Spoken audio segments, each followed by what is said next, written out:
So here is another example on how to find the greatest common factor. So for example number 2, find the greatest common factor of 6x to the power of 4, 6x to the power of 4, and 9x squared to the power of 2y, and then 15x to the power of 5y. So first we are going to write our given, each term. So we have 6x to the power of 4. Then you have 9x squared y. And then you have 15x to the power of 5y. Next step is you are going to write each term in expanded form. So for integers or for the coefficient, you have to find the factors of the coefficient. If possible, it should be not 1 and itself. So what are the factors of 6? You have 3 and 2. And we write x to the power of 4 in expanded form. So there are 4 x's since it is x raised to the power of 4. And then we proceed to the second term. You have 9x squared y. So what are the factors of 9? You have 3 times 3. Make sure that you align together those that are common. Do not align if they are not common. You place it on the other side of the factors. So you have 2x's since you have x squared, and then you have y. Why should not we place y here? Because on top is x and y are not common. Next, you have 15x to the power of 5y. So what are the factors of 15? You have 5 times 3. And then you have 5 x's. 1, 2, 3, 4, 5, and then 1y. And then you write down the common. What are the common? What are the common? You have 3. No, common na sila. I will write 3 clearly para maklaro nga common sila. So I will write 3 here. 3. So what are the common? You have 3. What else? You have x. What else? You have another x. How about here? No, because there is a missing x here. How about y? It's not common because 6x to the power of 4 has no y. So you list down all the common. So what are the common? You have 3.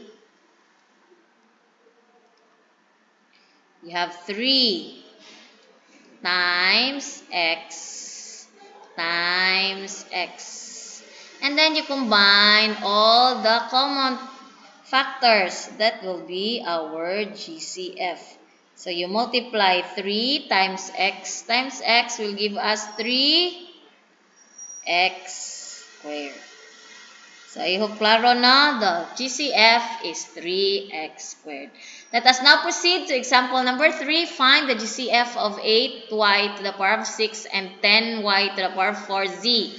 So what is the first step? We are going to write our given. You have 8y to the power of 6 and 10y to the power of 4z. So first, we are going to write each term in expanded form. So we factor out 8. So what are the factors of 8? So we have 4 times 2. But 4 can be factored into 2 times 2. And then another 2. So 2 times 2 is 4 times 2, 8 times 6y. So 1, 2, 3, 4, 5, 6. And then we factor out 10y to the power of 4z. So what are the factors of 10y to the power of 4z?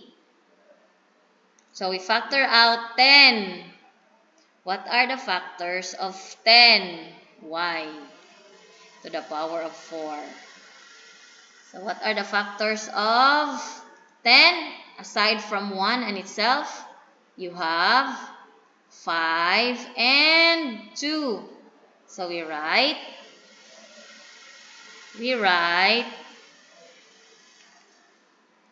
5 times 2. And then we write y to the power of 4 in expanded form, so 4 y's. 1, 2, 3, 4. And then 1 z. Make sure that you align those that are common. Next step is you are going to find out the common factors. So you have 2. What else? You have y. Another, you have y. Another, you still have y.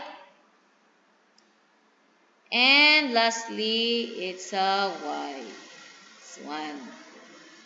Should we consider z as a common factor?